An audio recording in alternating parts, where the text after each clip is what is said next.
Según la mayoría de los especialistas, el siglo XIII pasa por ser la centuria más violenta de toda la historia.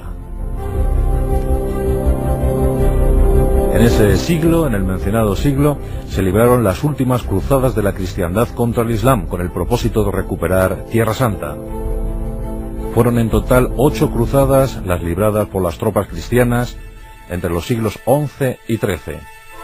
Y precisamente las 2 últimas instigadas por Luis IX, abuelo de uno de nuestros protagonistas. Luis IX era un hombre piadoso, un hombre que creía firmemente en la religión que practicaba y que acabó sus días en esa pugna, en esa pelea por recuperar los lugares santos. Luis IX había casado con una española, Blanca de Castilla, modelo ejemplar de reina francesa.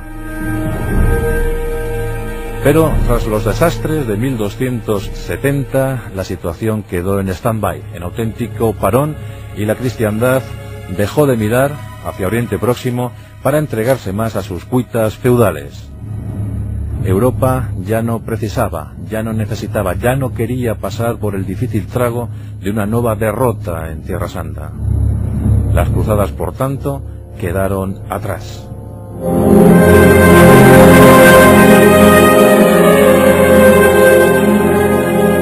Mientras tanto, en Francia se pugnaba, se luchaba por asegurar los inicios, los esbozos del inminente Estado moderno. Todavía la Edad Media se adueñaba, se enseñoreaba de aquella situación, de aquellas geografías. Y llegaron reyes pertenecientes a la dinastía, a la saga de los Capeto. En 1284, Felipe IV, todavía Delfín, ya se había proclamado rey de Navarra por su boda, por su casamiento con Juana I. Era rey navarro, pero su hermano seguía siendo el Delfín de Francia, su hermano Luis, quien fue envenenado misteriosamente con tan solo 11 años de edad. ¿Quiénes intervinieron en el envenenamiento del Delfín?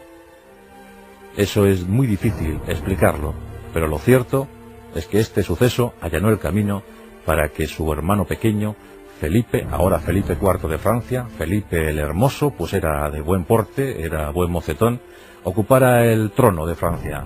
Por tanto, desde 1285, Felipe IV fue rey no solo de Francia, sino también de Navarra. Un momento interesante y muy delicado para Europa. Pues los franceses, además de tener sus enemigos mortales, en los turcos, pues también estaban pensando siempre en el inminente ataque de los ingleses. Aquellos ingleses que reivindicaban sus posesiones heredadas desde la inmensa Leonor de Aquitania. Y pronto tendrían oportunidad de luchar, de combatir en una extenuante guerra, pero eso ocurriría en 1337 con el conflicto, con la Guerra de los 100 años. Mientras tanto, Felipe IV tenía que arreglar la situación de su país. Una situación de auténtica esquilma en las arcas estatales, pues las guerras, las vicisitudes, las hambrunas, las epidemias habían devastado la situación, la geografía gala. Y a esto había que añadir también el conflicto eterno con el papado. Algunos dignatarios, algunos herederos del trono de San Pedro habían intentado desde tiempo atrás, desde el tiempo de las cruzadas, demostrar que el poder supremo, llegado desde la divinidad, debía imperar, debía sobreponerse, debía estar por encima de cualquier poder terrenal, de cualquier monarquía aquí en el planeta Tierra. Dios debía mandar sobre todos. Por tanto, muchos papas, muchos sumos pontífices querían poner y quitar monarcas desde sus posesiones en los estados pontificios. Esto era difícil de asumir para las naciones que se estaban gestando en Europa. Finalmente, en 1294, llegó a lo más alto de la curia, por fin, Bonifacio VIII, acaso uno de los personajes más soberbios y prepotentes en toda la historia de los papas. Por entonces había muchas posesiones, muchas heredades, muchos dominios que rendían pleitesía y pagaban tributos asombrosos, ingentes a los estados pontificios desde buena parte de Europa. Felipe IV pretende acabar con esto y prohíbe, dada la situación de guerra que se estaba planteando con Inglaterra, prohíbe que salga cualquier cantidad de oro y plata, por pequeña que fuera, del país. Y además también prohíbe, mediante incluso algún engaño, que se paguen tributos a los estados pontificios, que las diócesis, que los obispados, que las tierras en posesión del Papa, pertenecientes al Papa, paguen tributo a este, sobre todo si se encuentran en Francia. Así que la situación se tensa mucho. Incluso Felipe IV llega a ordenar la detención de algún legado papal, y esto genera más y más conflictos. En 1302, Bonifacio VIII, harto de no recibir las prebendas, harto de no recibir el oro de Francia, promulga un edicto, un documento famosísimo, el Unam Santa. El Unam Santa lo que dice es que el Papa se encuentra por encima de cualquier rey de la tierra y que el Papa tiene autoridad suprema sobre todos los gobernantes del orbe. Está facultado para poner y quitar mandatarios. A esto Felipe IV responde de forma muy enérgica, tanto que decide enviar a uno de sus cancilleres, a uno de sus lugartenientes, Guillermo de Noailles, al frente de una numerosa hueste, decide enviar a este hombre a Italia, al corazón de los estados pontificios. La misión de Guillermo de Noailles es detener, incluso deponer, al mismísimo Papa Bonifacio VIII. Esto acontece unos meses más tarde del Unam Santa, del documento, del edicto Unam Santa. Así que nos encontramos en 1303 una situación inédita, y es un ejército, una mesnada integrada por católicos, yendo a luchar contra su autoridad religiosa suprema. Guillermo de Noailles encontró además aliados, pues ya las familias italianas, siempre temerosas de la expansión de los estados pontificios, pues se conjuraban entre ellas para intentar sojuzgar el ánimo de los papas, intentar también limitarles en esa expansión territorial y a ser posible mermarles en todo el poder que se pudiera. Bueno, pues aquí nos encontramos con los Colonna. Los Colonna eran uno de los grandes linajes romanos, siempre en oposición al papado, aunque alguno de sus miembros llegó a ceñir la tiara pontificia. Pero Colonna se alía con Guillermo de Noailles y juntos unen fuerzas, unen huestes y se dirigen a Anghiani, en lo que ha pasado a la historia como el atentado de Anghiani. Anghiani era la localidad natal de Bonifacio VIII. En esta localidad, el sumo pontífice pues se refugiaba para pasar o soportar mejor los rigores de la canícula veraniega. Y aquí les tenemos en septiembre de 1303, acercándose peligrosamente a Anghiani. Las tropas francesas e italianas tomaron al asalto la localidad. Los defensores del Papa poco pudieron hacer ante aquella turba, ante aquella avalancha determinada a destituir a ese Papa tan poco beneficioso para los intereses de Francia y de paso para las grandes familias italianas, más en concreto las romanas, la Colonna. Un suceso vergonzoso, porque cuando ya se habían derribado las defensas de Anghiani, el Papa había quedado solo y decidió asumir la situación con absoluto heroísmo. No podía faltar, no podía traicionar su figura, su condición de personaje soberbio.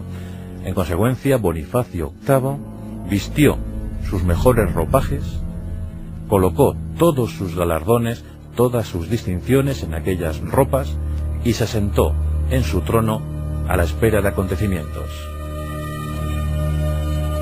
Se cuenta que tanto Guillermo de Noailles como el Colonna entraron en la estancia de aquel palacio veraniego del Papa. Colonna se dirigió a Bonifacio y con absoluto desprecio le abofeteó. Le propinó un par de bofetadas. le humilló. Ciertamente le humilló, le vejó, le insultó y le animó a renunciar, a la renuncia de su cargo. Por supuesto, Bonifacio, que ya esperaba la muerte segura, se negó, no quiso renunciar a su cargo, optó por morir siendo papa. El Colonna y el enviado de Felipe IV, el Hermoso, se miraron entre sí. ¿Qué hacer? Está cautivo, está prisionero, el sumo pontífice está en nuestras manos. ¿Qué hacer con él? Se pensó en la tortura, se pensó en encarcelarle, en dejarle prisionero, reo, hasta que decidiera asumir su derrota. Pero en ese momento la población de Amiani se rebeló y atacó la fortaleza papal, provocando la huida de los Colonna y de Guillermo Noguera y sus tropas. Una situación, ya os digo, muy rara. En pocas horas todo cambió de posición varias veces, pero finalmente el Papa fue liberado. Aunque, eso sí, tan solo un mes más tarde, Bonifacio VIII murió. Y casi todos coinciden en afirmar que murió víctima del disgusto, de la humillación de verse prisionero de aquellos dos pendencieros. Algo tremendo. Atrás quedó el documento, el Unam Santa, y por delante la elección desde entonces de sumos pontífices títeres. Títeres porque eran elegidos por la mano, por el dedo, por la decisión de Felipe IV el Hermoso. Papas, en definitiva, franceses, que servirían a los intereses del país galo. Llegó Benedicto XI, de reinado efímero, pero el que nos interesa es Clemente V, papa francés, elevado al solio pontificio en 1305, y que desde luego prestó un gran servicio a Francia.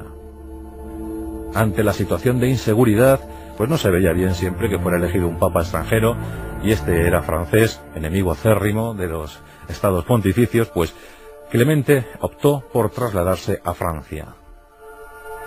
Y desde allí asintió a todo lo que Felipe IV estaba organizando para mejorar su reino. Una de las cuestiones era la disolución de la orden templaria. En 1307, más de 15.000 caballeros templarios, más de 15.000 monjes guerreros fueron detenidos. Muchos de ellos morirían víctimas de la tortura. El temple fue expoliado. Le fueron arrebatadas sus posesiones, sus arcas, toda su influencia. El gran artífice Felipe IV el Hermoso, con la aquiescencia papal del papa títere Clemente V. En recientes investigaciones, algunos exégetas, algunos investigadores estudiosos de estos asuntos han determinado que Clemente V intentó otorgar perdón a los templarios, pero ese documento quedó también comido por el polvo. Los templarios fueron disueltos. Acabó su peripecia de más de 2 siglos. Pero una maldición lanzada por Jacques de Molay se cumplió fatalmente. Jacques de Molay murió quemado, murió en la hoguera. Jacques de Molay era el último gran maestre del temple. Y maldijo a aquellos que le habían conducido a su fin. Curiosamente, Felipe IV el Hermoso y Clemente V fallecieron al poco de lanzarse esta maldición, en 1314. Pero lo que ya no se pudo parar fue la estancia de diferentes papas franceses elegidos por los reyes galos, por los Capeto, en Aviñón, una antigua posesión de los estados pontificios que ahora se había convertido por mor de los acontecimientos en corte, en sede de los papas. Se había producido el traslado de los papas a Aviñón, y más adelante también aconteció lo que se llamó el cisma, el gran cisma de Occidente, un cisma por el cual cabezas coronadas de la Iglesia se podían ver tanto en Roma como en Aviñón. Incluso hubo una tricefalia con un papa elegido en el Congreso, en una especie de concilio celebrado en Suiza. Así son las cosas, así es la historia. Un momento dificilísimo para la Iglesia católica, que vio cómo sus cimientos se tambaleaban por momentos, por minutos. La gran institución religiosa del planeta Tierra estuvo a punto de ser carcomida por las envidias, el recelo, el oro, y sobre todo las fuertes disputas de unos monarcas terrenales que se negaban a asumir cualquier otro poder que no fuera el suyo. Y todo empezó con una envidia, con un versus, con un enfrentamiento directo entre Felipe IV el Hermoso, rey capeto de los franceses, y Bonifacio VIII, orgulloso depositario de la confianza de Dios en la tierra.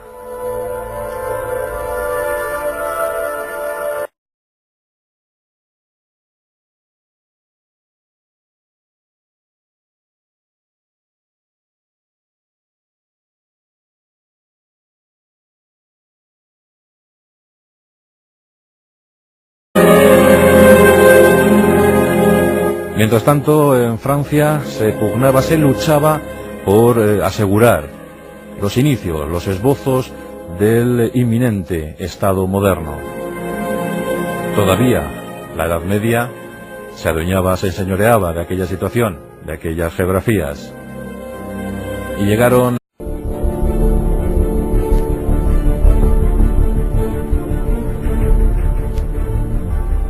según la mayoría de los especialistas, el siglo XIII pasa por ser la centuria más violenta de toda la historia.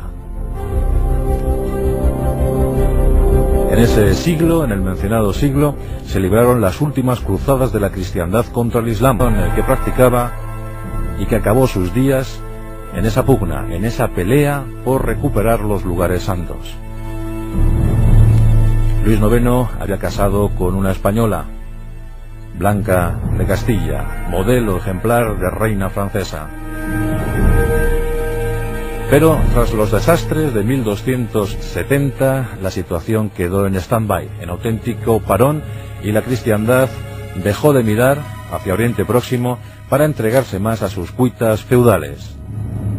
Europa ya no precisaba, ya no necesitaba, ya no quería pasar por el difícil trago de una nueva derrota en Tierra Santa. Las cruzadas, por tanto, quedaron atrás. Con el propósito de recuperar Tierra Santa. Fueron en total 8 cruzadas las libradas por las tropas cristianas entre los siglos XI y XIII. Y precisamente las dos últimas instigadas por Luis IX, abuelo de uno de nuestros protagonistas. Luis IX era un hombre piadoso, un hombre que creía firmemente en la religión.